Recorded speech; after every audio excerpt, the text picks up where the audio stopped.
इस एपिसोड की स्टार्टिंग में शुलाई ने कहा, मैं सिर्फ तुम्हारे वाइटल एनर्जी का ओवरव्यू कर रहा था। तुमने अपनी इमेजिनेशन को बिना किसी कारण के बेलगाम होने दिया है। उसने डिफेंसिव मोड से समझाया। शाओनिंग का चेहरा लाल हो गया और उसने शर्मिंदा होकर जवाब दिया, ऐसी बकवास मत कहो। तुम अनसर्टन हो। सुना है कि तुम्हारी ट्रू एसेंस बहुत वीक है। मैं बस यह जानने के लिए क्यूरियस था। और हम दोनों ही कॉलेज के स्टूडेंट हैं। तुम्हें केवल अपने पर्सनल मैटर्स पर कंसंट्रेट नहीं करना चाहिए। वैल्यू बनाने के तरीके के बारे में अधिक सोचना और कंट्री के लिए कंट्रीब्यूट करना चाहिए। शाओनिंग ने जवाब दिया, मुझे नहीं पता कि तुम किस बारे में बात कर रहे हो, और भले ही तुम मेरे ट्रू एसेंस को देख रहे हो, हाँ, मेरी एनर्जी वीक है। मैं तुम्हारी तरह कल्टीवेशन के लिए सूटेबल नहीं हूं। ये सब देखकर बूढ़ा आदमी अंदर से मुस्कुराया और सोचा, मेरी ग्रैंड डॉटर हमेशा अकेली रहेगी। प्यार मेरे अपने समय से इतना अलग नहीं है। स्यूलाई अभी भी गहरे विचारों में था और उसने कहा, तुम्हारी एनर्जी वीक नहीं लगती है। ऐसा लगता है कि यह किसी चीज से ब्लॉक्ड है, लेकिन मुझे पूरी तरह से यकीन नहीं है। शाओनिंग ने जवाब दिया, किसी ने भी मुझे पहले कभी नहीं बताया था, यहां तक कि मेरी ग्रैंडमदर ने भी नहीं। स्यूलाई ने अनसर्टेनिटी के साथ जवाब दिया, मैं गलत हो सकता हूं। मेरी कल्टीवेशन का लेवल अभी उतना अधिक नहीं है, इसलिए मैंने गलती की होगी। ओल्ड मैन उन्हें देख रहा था। उनके मतभेदों के बावजूद शायद वे करीब आ जाएंगे। आखिरकार दुश्मन भी परिवार बन सकते हैं। इस बीच स्यूलाई ने देखा कि कल्टीवेटर्स का एक ग्रुप उनके सामने कलेक्ट हो रहा था। वे एक ही प्रोग्राम के लिए आए थे। यह वास्तव में कल्टीवेशन वर्ल्ड का एक ग्रैंड कॉन्फ्रेंस था। उसने सोचा, मैं प्रभावित हुआ हूं। मैंने कभी नहीं सोचा था कि हैंगचेंग जैसे स्मॉल सिटी में इतने प्रतिभाशाली कल्टीवेटर कलेक्ट होंगे। मुझे आश्चर्य है कि क्या अदर सिटीज में भी इस तरह के प्रोग्राम आयोजित करते हैं। यहाँ हर कोई ऑर्डिनरी लगता है, लेकिन वे क्लियरली एक्स्ट्रॉर्डिनरी हैं। उसकी नजर स्पेशली एक पर्सन पर पड़ी, एक पोस्टमैन जो इनक्रेडिबल स्पीड से फील्ड में भाग गया, जिससे श्यूलाई स्पीचलेस रह गया। उस यंग मैन की ट्रू एनर्जी उल्लेखनीय है। उसने सोचा कि ऐसी एबिलिटी के साथ वह शायद एक दिन में हंड्रेड्स ऑफ पार्सल्स डिलीवर कर सकता है। वह उस रेट से 3 साल में आसानी से 1 मिलियन से अधिक कमा सकता है। ओल्ड मैन श्यूलाई के पास गया और कहा, मेरे दोस्त आओ, पहले एल्डर सिस्टर से मिलें और फिर मैं तुम्हें कुछ लोगों से मिलवाऊंगा और तुम्हें टेंपल दिखाऊंगा। ओल्ड पर्सन ने श्यूलाई को लैंगहुआन पैविलियन में ले जाकर बिल्डिंग में एंट्री किया और जोर से पुकारा, सीनियर सिस्टर, देखा है, मैं शाओनिंग और उसके बॉयफ्रेंड को लाया हूं। गुस्से और शर्मिंदगी में शाओनिंग ने कहा, दादा, बकवास करना बंद करो। स्यूलाई को भी थोड़ा शर्मिंदा महसूस हुआ। उसने खुद से सोचा, ये ओल्ड मैन अभी भी इतना नॉटी कैसे हो सकता है। शायद जोंग चाओ यांग के अपने कारण हैं। मास्टर्स के पास अक्सर सीक्रेट टेक्निक्स होती हैं जो वे बाहरी लोगों को नहीं देते। नेपोटिज्म यहाँ खेल में हो सकता है, लेकिन अभी के लिए इस पर अटेंशन न देना सबसे अच्छा है। शाओनिंग अभी भी घबराई हुई थी। उसने देखा कि स्यूलाई ने ग्रैंडफादर के वर्ड्स का रिवील नहीं किया। उसने डिनाई क्यों नहीं किया? क्या वह वास्तव में अपने दिल में इस उपाधि से खुश है? इस बीच स्यूलाई ने सोचा, पास्ट में मां शाओनिंग ने मुझे हंस का मांस खाने की कोशिश करने वाला मेंढक कहकर मेरा मजाक उड़ाया होगा, लेकिन अब उसे गुस्से में देखना, लेकिन कुछ बोल पाने में असमर्थ होना, काफी एंटरटेनिंग है। तभी श्यूलाई के सामने एक छोटी ब्लू बॉटल अपीयर हुई और उसमें से एक तेजस्वी वुमन निकली, जिसका नाम लिन शू हुआन था। वह चिंग युन माउंटेन की मास्टर थी। शाओनिंग और उसके ग्रैंडफादर दोनों ने तुरंत उसका रिस्पेक्ट के साथ ग्रीटिंग्स किया। स्यूलाई ने यह नजारा देखकर चौंकते हुए सोचा, क्या वह जोंग चाओ यांग की सीनियर सिस्टर नहीं है? और क्या मां शाओनिंग की दादी हैं? माय गॉड, ग्रैंडमा कितनी यंग है। ग्रैंडमदर लिन शू हुआन ने वार्मथ से मुस्कुराई और कहा, यह आपका घर है। हर बार इतना फॉर्मल होने की कोई जरूरत नहीं है। ओल्ड मैन को थोड़ा शर्मिंदा महसूस हुआ और सहमत होकर कहा, सीनियर सिस्टर सही कह रही हैं। लिन शू ने अपना हाथ धीरे से ओल्ड मैन के सिर पर रखा और चिढ़ाने वाली मुस्कान के साथ कहा, हमारा छोटा शाओ चाओ यांग हाल ही में यंग हो गया है। ऐसा प्रतीत होता है कि तुम्हारी कल्टीवेशन ने बहुत प्रोग्रेस की है। ओल्ड मैन ने नर्वसली जवाब दिया, यह सब उस एलिक्सर्स की बदौलत है जो आपने मुझे कुछ दिन पहले दिया था, सीनियर सिस्टर। स्यूलाई यह सब देखकर दंग रह गया और सोचा, एक लड़की जो मेरी उम्र के आसपास दिख रही है, इस ओल्ड मैन को छोटा चाओ यांग कह रही है। लेकिन फिर उसे अपने ऑनलाइन आर्टिकल्स में पढ़ी गई एक बात याद आई। जिसमें हमेशा उल्लेख होता है कि किसी का किसानी स्तर जितना ऊंचा होता है वह उतना ही बड़ा दिखने लगता है। उसने सोचा, मैंने शायद अपना पेशेंस खो दिया। मैं बहुत अनसर्टेन दिख रहा था। लिनशु हुआ ने आगे कहा, यदि तुम्हें कोई कठिनाई आती है तो अपनी सीनियर सिस्टर को अवश्य बताना। ओल्ड चाओ यांग ने चंचलता से अपना सिर उसके कंधे पर टिका दिया और कहा, सब कुछ ठीक है। यदि मैं किसी भी मुसीबत में पड़ गया तो तुम पहले पर्सन होगे जिसकी ओर मैं मुड़ूंगा। यह सीन देखकर शुलाई को लगा कि यह इनक्रेडिबल है कि कोई इतना एमिनेंट पर्सन एक पल में इतना स्टिकी कैसे हो सकता है। उसने सोचा, जबकि मैं समझता हूं कि यहाँ हर कोई कल्टीवेशन करता है, इसे पर्सनली देखना अभी भी अजीब लगता है। लिनशु हुआन ने अंततः अपना अटेंशन स्यूलाई की ओर मोड़ा और पूछा, क्या यह यंग मैन वास्तव में शाओनिंग का बॉयफ्रेंड है? उसने उसे ध्यान से देखा और सोचा, इसके अंदर की ट्रू एनर्जी काफी शुद्ध है। शायद यह शाओनिंग को उसकी कल्टीवेशन की प्रॉब्लम में मदद कर सके। शाओनिंग ने क्लियरली डिस्कम्फर्ट से जल्दी से समझाया, ग्रैंडमा हुआन, ये मेरे बॉयफ्रेंड नहीं है। ग्रैंडफादर ने सिर्फ इतना कहा कि हम केवल क्लासमेट हैं। लिनशु हुआन ने निराश होकर ओल्ड पर्सन की ओर मुड़कर पूछा, अगर यह शाओनिंग का बॉयफ्रेंड नहीं है तो तुम मुझे यहाँ उससे मिलने के लिए क्यों लाए हो? ओल्ड मैन अचानक घबरा गए और लिनशु को समझाने की कोशिश करते हुए कहा, मुझे लगा कि इसके पास अच्छी एबिलिटी और स्ट्रॉन्ग कैरेक्टर है। यह एक सूटेबल कैंडिडेट लग रहा था, इसलिए मैं चाहता था कि यह आपका डिसाइपल बन जाए। यह सुनकर लिनशु ने शुलाई की ओर देखा और महसूस किया कि उसकी true energy remarkably pure, honest और ऑसम थी। हालांकि वह ओल्ड मैन चाओ यांग की ओर मुड़ी और कहा, जल्दी मत करो, पहले बैंक्वेट हॉल में जाओ और अदर प्रैक्टिशनर से मिलो। ओल्ड मैन चाओ यांग ने तुरंत समझ लिया कि उसकी सीनियर सिस्टर का क्या मतलब था। वह बड़ी स्माइल के साथ शुलाई के पास गया और उसे बधाई दी। कंफ्यूज्ड शुलाई को आश्चर्य हुआ कि ओल्ड मैन इतना हैप्पी क्यों दिख रहा था। ओल्ड मैन ने झुककर कहा, अगर मेरी सीनियर सिस्टर तुमसे सेटिस्फाइड नहीं होती तो वह तुम्हें उसी समय रिजेक्ट कर देती।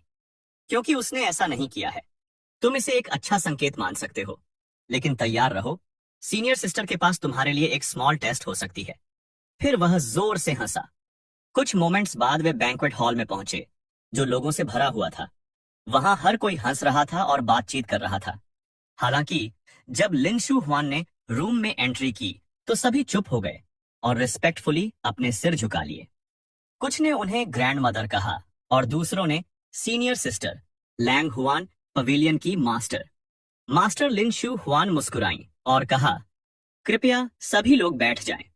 थोड़ी देर रुकने के बाद लिनशु हुआन ने कहा, एक और साल बीत गया है और मुझे बिलीव है कि सभी की कल्टीवेशन में इंप्रूवमेंट हुआ है। मुझे विश्वास है कि आप सभी ने देखा होगा कि पिछले कुछ मंथ्स में अर्थ में स्पिरिचुअल एनर्जी पहले की तुलना में अधिक कॉन्सेंट्रेटेड हो गई है। यह एक सिग्निफिकेंट चेंज है जो एक सेंचुरी में केवल एक बार होता है। हमें एरोगेंस और इम्पेशंस से बचना चाहिए, मेहनती बने रहें और अपनी कल्टीवेशन को आगे बढ़ाने के लिए इस रेयर अपॉर्चुनिटी का लाभ उठाएं। स्यूलाई ध्यान से सुन रहा था और उसने मन ही मन सोचा, मुझे आश्चर्य है कि स्पिरिचुअल एनर्जी में ग्रोथ का मेरे रीबर्थ से कोई रिलेशन है या नहीं। समय बहुत कोइंसिडेंस लगता है। लिनशु हुआन ने फिर भीड़ को संबोधित करते हुए कहा, लेगसी के अनुसार हम इस साल एक छोटा सा प्रोग्राम आयोजित करेंगे। विनर को लैंग हुआन पैवेलियन से एक मैजिक वेपन मिलेगा। भीड़ में एक्साइटमेंट की लहर दौड़ गई। किसी ने कहा, पिछले साल लैंग हुआन पवेलियन द्वारा भेजा गया मैजिक वेपन एक उल्लेखनीय उड़ने वाला उपकरण था। इसके साथ आप किसी भी एयरप्लेन की तुलना में अधिक तेज और अधिक स्टेडी होकर प्रतिदिन थाउजेंड्स ऑफ माइल्स की यात्रा कर सकते हैं।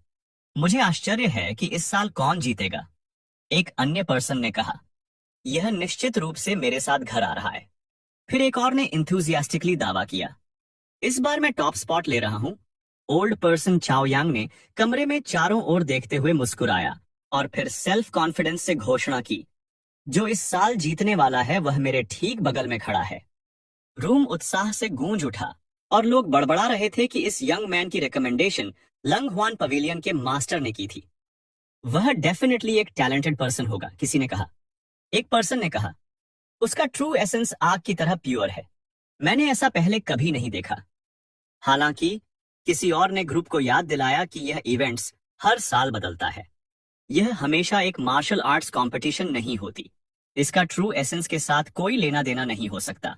दबाव महसूस करते हुए शुलाई ने अपने दांत घबराहट से भींचे और ओल्ड मैन चाओ यांग से फुसफुसाया, मैं सिर्फ एक न्यूबी हूं। मैंने अभी तक किसी भी रियल स्किल्स में मास्टरी हासिल नहीं की है।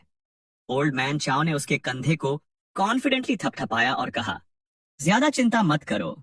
ये कॉन्फ्रेंस ज्यादातर मौज मस्ती और एंटरटेनमेंट के लिए होती है। लेकिन अंदर से वह सच्चाई जानता था। यह बहुत अच्छी तरह से वह एग्जामिनेशन हो सकती है जो उसकी सीनियर सिस्टर ने उसके लिए तैयार की है। स्यूलाई ने आह भरी और कहा, मैं इस पर आपका विश्वास करूंगा। इस बीच श्याओनिंग ने उनकी बातचीत को सुनकर चिढ़ते हुए कहा, तुम मेरे ग्रैंडफादर को अंकल कहते हो, तो मैं तुम्हें क्या कहूं? वह चुपचाप गुस्से में आ गई। ओल्ड मैन ने उसकी एक्सप्रेशन को देखकर हंसते हुए स्यूलाई से कहा, शांत रहो, यह सिंपल है और तुम एक पल में समझ जाओगे। थोड़ी देर बाद ओल्ड मैन ने शुलाई और शाओनिंग दोनों को लंग हुआन पवेलियन के दूसरी तरफ ले गया, जहां कंपटीशन आयोजित की जाएगी। जैसे ही वे पहुंचे, शुलाई सामने का सीन देखकर दंग रह गया। यह एक प्रैक्टिशनर कॉन्फ्रेंस है, उसने अविश्वसनीय रूप से सोचा। उसने देखा कि कल्टीवेटर्स सोर्ड्स पर उड़ रहे हैं। अन्य लोग एडवांस्ड मैजिकल टेक्निक्स का प्रैक्टिस कर रहे थे। यह सब देखकर शुलाई अवाक रह गया। उसने सोचा, क्या किसी प्रकार की स्ट्रक्चर्ड फाइटिंग कंपटीशन नहीं होनी चाहिए? स्यूलाई ने डिसबिलीफ में पलक झपकाई। फिर उसने देखा कि कई उपस्थित लोग सीन को देखने के बाद लांग हुआन पवेलियन के मास्टर लिन शू हुआन को प्रभावित करने की उम्मीद में अपने कुलिनरी स्किल्स का प्रदर्शन करने के लिए तैयार हो गए। स्यूलाई ने मन ही मन सोचा, क्या इस कल्टीवेशन वर्ल्ड में सभी एक्टिविटीज इतनी सिंपल और सीधी हैं कि कोई भी सरप्राइज्ड नहीं होता सिवाय मेरे, जिससे मैं इनएक्सपीरियंस्ड दिखता हूं। शाओनिंग ने उसके हाव भाव देखकर पूछा, क्या तुम निराश हो? कल्टीवेशन का रूट लॉन्गर और अक्सर नीरस होता है। हम हर बार एंशिएंट टेक्स्ट्स पर चर्चा करने के लिए एकत्र नहीं हो सकते। मेरी ग्रैंडमदर काम और आराम के बीच बैलेंस बनाने में विश्वास करती है, इसीलिए वह यह एनुअल इवेंट ऑर्गेनाइज करती है। यह रेस्ट करने और दूसरों से जुड़ने का अवसर होता है। उनका लाइफ लॉन्ग हॉबी भोजन है, इसलिए जो भी उन्हें अपने खाना पकाने से प्रभावित कर सकता है वह जीत जाएगा। फिर उन्होंने पूछा, क्या तुमने तय कर लिया है कि तुम कौन सा व्यंजन बनाने जा रहे हो? स्यूलाई ने अपना सिर हिलाया, मैंने अभी तक फैसला नहीं किया है। श्याओनिंग ने उन्हें कुछ सजेशंस दिए और कहा, आज काफी गर्मी और ह्यूमिडिटी है और मुझे ज्यादा भूख नहीं है। शायद कुछ स्पाइसी उनकी भूख बढ़ा देगा। कटा हुआ chicken, spicy chicken, cold rabbit या मापो टोफू जैसे व्यंजन अच्छे ऑप्शंस लगते हैं। उसने उनकी ओर देखा, उम्मीद करते हुए कि वह हिंट समझ लेंगे। ओह, वैसे मेरी ग्रैंडमदर चुआनचेंग से है, इसलिए शायद वह अपने होम टाउन के फ्लेवर्स को मिस करेगी। लेकिन खैर, मैंने कुछ नहीं कहा। शाओनिंग को चिंतित देखकर और इतने सारे हिंट्स दिए जाने पर स्यूलाई ने सोचा, तुम वास्तव में मेरे बारे में चिंतित हो? कितना अजीब है। सौभाग्य से श्यूलाई ने अपने पिछले जीवन में अपने खाना पकाने के स्किल्स को बहुत पहले ही निखार लिया था। उसकी गर्लफ्रेंड अक्सर मांग करती थी कि वह उसके लिए वेरियस डिशेस बनाए। वह कहती थी, हनी, मुझे गोल्डन गार्लिक पोर्क रिब्स चाहिए। Honey, French garlic lamb chops के बारे में क्या ख्याल है? ओह, मुझे टोनकात्सु रामेन की लालसा है और मैं चाहता हूं कि तुम इसे आटे से शुरू करके बनाओ। वह हमेशा उससे मीठी बातें करती थी और उसे अपने पसंद के टेस्ट को सेटिस्फाइड करने के लिए सभी प्रकार के भोजन बनाने के लिए कहती थी, क्योंकि उसके लिए स्यूलाई ने अपनी कुकिंग स्किल्स में निपुणता हासिल करने के लिए कड़ी मेहनत की थी। सिचुआन, कैंटोनीज और फूजन स्टाइल्स सहित 8 मेजर चाइनीज रेसिपीज में स्किल्ड बनना और अंत में फ्रेंच और इटालियन खाना पकाने में भी हाथ आजमाना। एक आदमी जो दूसरों को खुश करने की कोशिश करता है वह हमेशा रिलेशनशिप्स में सफल नहीं हो सकता है, लेकिन कम से कम वह यूजफुल स्किल्स के साथ आगे बढ़ता है, स्यूलाई ने सोचा। जैसे स्यूलाई खाना पकाने की टेबल के सामने खड़ा था, गहरी सोच में लिन शू हुआन ने उसे देखा और मुस्कुराई। वह बस वहां खड़ा है, कुछ नहीं कर रहा। ओल्ड मैन चाओ यांग बगल से देख रहा था, लेकिन वह यह बड़बड़ाने से खुद को रोक नहीं पाया। बच्चे, तुम किस लिए खड़े हो? मुझे मत बताओ कि तुम खाना नहीं बना सकते। क्या मैं बस व्यर्थ की शेख ही बघार रहा था? वह थोड़ा शर्मिंदा महसूस करने लगा, लेकिन लिन शू हुआन ने शांति से कहा, जल्दबाजी करने की कोई जरूरत नहीं है। उसने ओल्ड मैन चाओ यांग को देखा और कहा, तुम्हारी उम्र में भी तुम अभी भी इतने इम्पेशेंट हो। खाना बनाना कल्टीवेशन करने जैसा है। आप इसमें जल्दबाजी नहीं कर सकते। जैसे फ्रेश सी फूड तैयार करते समय आपको पेशेंस की आवश्यकता होती है। सियुलाई ने धीरे से अपनी आंखें खोली और सोचा, मुझे क्या बनाना चाहिए। जैसे ही उसने अवेलेबल मटेरियल्स का सर्वे किया, उसे एक बढ़िया विचार आया। यहाँ बहुत सारी चीजें हैं, मैं कुछ समय बाद वास्तव में इम्प्रेसिव कुछ बनाऊंगा। और ये एपिसोड यहीं पर खत्म होता है। अगर आपको नेक्स्ट एपिसोड चाहिए तो वीडियो को लाइक, शेयर, कमेंट और चैनल को सब्सक्राइब करना न भूलें।